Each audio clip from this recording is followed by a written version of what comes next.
नमस्कार बाच्चा बंधुरा, आज के आबार आमरा एकटी नतून छड़ा मुखस्त करब। तोमरा प्रत्येके आमार भिडियोटा देखो एबं आमार साथे साथे मुखस्त करो। कवितार नाम हच्छे खोका। खोका गेछे माछ धरते ক্ষীর नदीर कूले, छिप निये गेल कोला ব্যাঙে, माछ निये गेल चिले। खोका गेछे माछ धरते ক্ষীর नदीर कूले, छिप निये गेल कोला ব্যাঙে, माछ निये गेल चिले।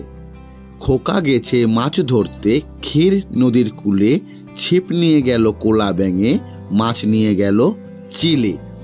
तो चलो बाच्चारा आरो आमरा कयेकबार रिभाइज करे नी, ताहले आमादेर मुखस्त हये जाबे। कवितार नाम हच्छे खोका। खोका गेछे माछ धरते ক্ষীর नदीर कूले, छिप निये गेल कोला ব্যাঙে, माछ निये गेल चिले। खोका गेछे माछ धरते ক্ষীর नदीर कूले, छिप निये गेल कोला ব্যাঙে, माछ निये गेल चिले। तो बंधुरा आज के এই পর্যন্তই। তোমাদের ভিডিওটা কেমন লাগলো, ভালো লাগলে অবশ্যই একটু লাইক করো এবং এই করোনার সময় তোমরা একটু স্বাস্থ্যবিধিগুলো মেনে চলো, ঠিক আছে? তো সকলে ভালো থেকো, ধন্যবাদ, টাটা, বাই।